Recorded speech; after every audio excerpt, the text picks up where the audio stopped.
Hey guys, welcome back. Brawl Dog here. This time, you're gonna see it's a different setup, and this is what I'm gonna try to do for all future trailer breakdowns or any other type of little DLC discussions or Q&As or anything like that, because I like the way it's set up. I'm gonna decorate it a little bit, and what I wanted to do was I'm gonna go ahead and let the trailer play out, and then after we watch the new DLC Incursion trailer, then we're going to take it frame by frame, and we're going to talk about it, and then I'm going to give some more of my thoughts, and we're going to look at the picture of the gear sets and talk about it a little bit. So I'm going to go ahead and let it play out right now, and I will see you guys in a second.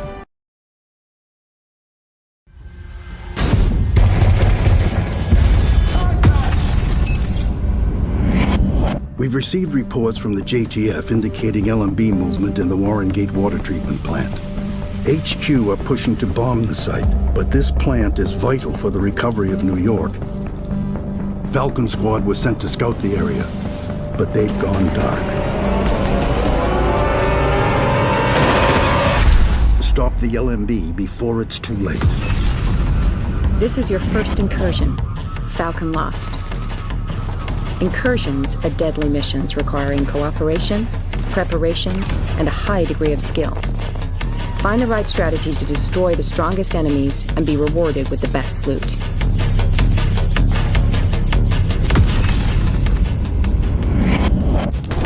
Falcon Lost and future incursions will introduce new exotic weapons and top-of-the-line gear sets. Combine parts of the same gear set to unlock powerful effects. Each gear set is adapted to a different gameplay style. This update will add the possibility to exchange loot with members of your group, and to take on daily and weekly assignments straight from Division Command.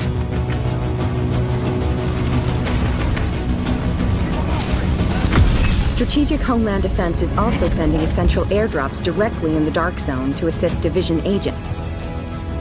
These drops are not contaminated, so you'll want to be the first to put your hands on them. Supply drop claimed.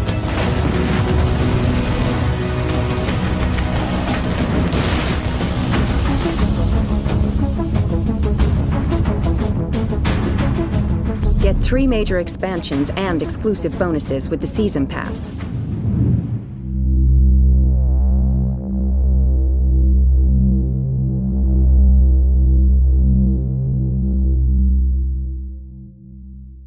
Or Tom Clancy's The Division.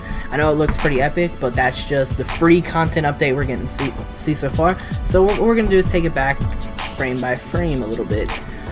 I'm gonna let it keep looping on screen for you guys, but I'm gonna pause and stop on my side of it, and I'm not gonna stop what you guys are seeing.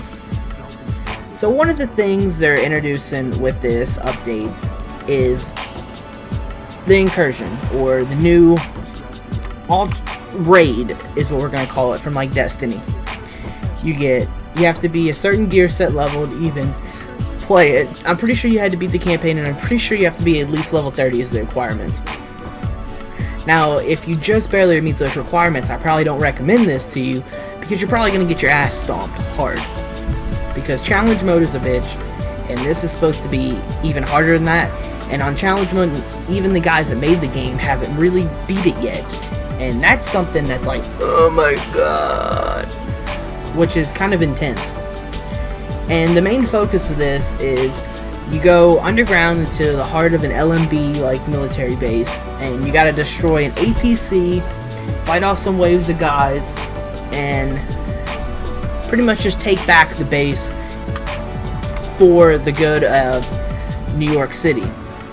And they made the AI a little bit more, I'm gonna say, intelligent with this, primarily because the AI are kind of predictable. Once you figure out your role with your team, saying you want to be the tank, the guy who goes in first, draws the runners towards you, or the shotgunners, and you get the guys that continuously lob grenades, you figure out their pathing, you figure out the big elite guys, the flamethrowers, alright, or the guys that have like the big light machine guns.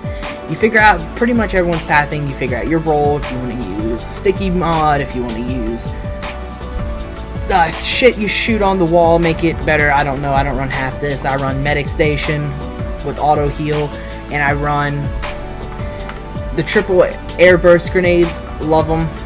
That's my role. And I've got high firepower, and I've got kind of a tank build. So I'm kind of strong, and I can last a little bit. That's my build, and that's my role I play with my teammates. I just realized you can't really see nothing below my chinny chun. I guess it'll be alright. I mean, there's nothing really we can do about it. And that introduces a new type of style. This mission's more of like a survival type mission, which is kind of interesting in its own way, because I think the Division it's kind of something it's missing, is a survival thing, because I think it's perfect for it. Just like zombies or Horde from Gears of War or anything else that's got a survival based thing. I think that would be awesome. Hell, I'd even think it'd be awesome if they introduced the zombies into this, and like, you hold off somewhere in Central Park, you gotta set up barricades, you gotta do what you gotta do. I think that'd be sweet as hell, but that's getting off topic. One of the new things I noticed, for taking it frame by frame, is it looks like there's new camos. I don't know, because I don't really have too many camos on my gun. I don't know if you craft certain weapons, if they give you golden skins, but I've never seen a golden skin per se in-game or on any of my friends' guns, which I think that's really neat. Another thing for this mission is you can't really sit stationary, because where the AI adapt to your movement, so that makes it kind of difficult, because most of the segments you have to do for most of the missions, especially on challenge mode, is you gotta pick a spot, you gotta lock it down, you go for the sniper first, you go for the grenade guys, or the elites, depending on what you're doing. You can team focus and take down the big elite first, or you have to team focus to pretty much make it through challenge mode. So it makes it a little bit more challenging, and I like that, because once you know how to do each mission, you can run through a mission even on challenge mode in about 20 minutes. I think the fastest I've done the Lexington event is like 17 minutes or less, which, I mean, that's not a whole lot considering you think how long a raid in Destiny is, or any other type of mission. Like realistic mode on Call of Duty Black Ops 3 was intense as shit. And the next big change or feature they're bringing in is gear sets and exotic weapons. You only get the exotic weapons, I'm assuming, from the Incursion and maybe from the supply drops. We'll have to see with it. And the way it's working is, the first one you got Tactician's Authority, which he's a support guy. Let me see if I can grab that picture real quick that I downloaded. The Tactician Authority gives you a set bonus of 4,000 skill power. Set bonus 3 is 20% skill haze. Set bonus tier 4 is Tactician's Authority. I guess that's where you get the name of the skill set for. Every 60,000 damage your group deals adds 1% skill power for you to your max 100% bonus. Bonus is reduced by 1% every second the group isn't dealing damage. Okay, so it's kind of a give or take kind of scenario, which is kind of neat. And I wonder if it's like you have to have your whatever tier it is. Say if it gets you 4,000 plus skill damage, I wonder if you have to have your skill damage up so high, just like you do with everything else. The next one we're going to talk about is Survivor, Path of the Nomad. And we're going to bring that picture up. Path of the Nomad, Tier 1. Tier 2, 50% scavenging, which is a lot. And that's something I would probably highly recommend, especially if you want to grind out the Dark Zone and Phoenix Keys and all that.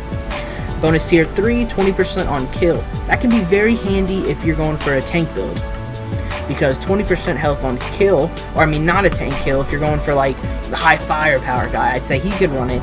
He could scavenge more stuff for the team, especially with loot trading, and then he gets more health for each bullet. Pretty much he's doing damage on a kill. And for the Nomad talent, when recovering fatal damage, you are instead healed to full health, can occur once every 10 minutes. Okay, so that's a neato one. And the next big thing is that elite shotgun that you're seeing looping in the video in the background, which that seems like an elite or an exotic M80 is what I'm going to say, a super M80, which it's really, that looks really nice. The next and third one is Sentry's Call Sniper. The Sentry Call Sniper, Tier 2 gives you headshot damage, Tier 3 gives you damage to elites, and Tier 4 the talent Stalker. Headshot mark the enemy, increasing the damage inflicted on the target by 15% for the duration of 10 seconds each. A target can receive up to 3 marks. Okay, so that's kind of a good one, especially if you're a sniper, because I like to kick back and snipe, and I like to go in guns blazing. I like to run a sniper submachine gun class. It's kind of a different build, but that's what I like to run. And the last one, Striker's Battle Gear, and it's Striker. Striker's Battle Gear Tier 2 enemy armor damage 20%, and then 100% for Tier 3 critical hit damage. That is a hell of a lot, especially if you can stack it with all your other attributes, which I'm assuming you can. So you could get up to like 200% critical hit damage, which it's a lot for an elite enemy. Especially if you pop a water, someone pops some fire ammo, you just you construct your team shots and really take everyone down fast. Every consecutive hit deals 1% more damage, stacks up to 100%. Missing shots drops bonus by 2%. Bonus is reduced by 1% every second. Okay, so it's a high one, and it kind of contradicts itself at the same time. So I'd say its attributes are really short-ended. Let's see, it keeps going. The next big thing is loot trading. Loot trading is something I think should have been in the game from the beginning, and I'm glad they really listened with that, because I'll give you the example I made in the other breakdown video. Meltdown always gets high-end holsters, and I never get high-end gloves. I'm still to this day missing high-end gloves because I have not been playing this game as much as I have been in the past. So if I can get a high-end glove and he gets a holster, we can trade, and then we have our full sets finally. The next big thing they introduced in which you can see in the loop in the background, is they redid the UI interface a little bit. They have it broken down into daily assignments, weekly assignments, daily missions, incursions, and then the story missions, side missions, and probably collectibles and all that, just like you're used to. But the daily missions and weekly assignments look like they have a countdown timer, just like the daily missions. It looks like there's crafting assignments, dark zone assignments, and combat assignments. Assuming the combat assignments are probably kill so many enemies, crafting is probably craft something, and dark zone assignments I'm assuming is probably extracting so many items, and then you get a bonus reward for doing each. Which brings a new element to it. Yeah, as you can see, daily assignment, kill 10 out of 10 Rikers, and you got 4 Phoenix credits. That's something neat. Now the next big challenging thing, which is putting a little bit more work into the Dark Zone, which it highly needs, and I think they should put missions and stuff into the Dark Zone, give it more of its own story, is the supply drops. And they're kind of a neat, interesting factor because it makes the player versus player element a little bit more intact, because grinding out and then binding a team of rogues, because I'll give you an example. The other night I was playing with Meltdown, and we weren't killing anybody. We're minding our own business, just running through, trying to get our Phoenix credits and some loot. And there was this team of like 5 guys. I'm sure 4 of them were together, 1 wasn't. He was just running with them, and they weren't killing them when they all went rogue. But they were all so strong, they were all high level 80s, and it made it kind of difficult to even extract anything or get a fucking Phoenix credit out of the Dark Zone. I was raging so hard, it was straight obnoxious. I think if your Dark Zone level's that high, they should put you in your own. I think anything over level 50 should be in your own, or 50 to 60, 60 to 70, 70 to 80, 80 to 90. You get the drift. So it gives you a little bit more balance, because I'm like level not even fucking 40, and you patch me up with 4 level 80s. The guys just literally stood there and let me shoot like 4 clips into him. Didn't even take like his armor down, which just made it ridiculous. So if they can just remove that factor a little bit and put the more work into it to balance it out a little bit, and with the supply drops, that gives that edge factor, because especially if people aren't really going for them, because I'm pretty sure they come every hour, so that gives you probably about 24 chances if you played for a whole day at a time, which most people play this, grind it out like crazy. So it drops in probably, I'm going to assume, near where an extraction zone is. And around every extraction zone, there's a lot of guys going rogue, because it's really easy to wait for someone to call in an extraction, wait for them to almost get the extraction, and then kill them and take their stuff, and you got double the loot to extract, so it makes it really easy to get it. So you got to deal with that, people coming for it, and then the AI.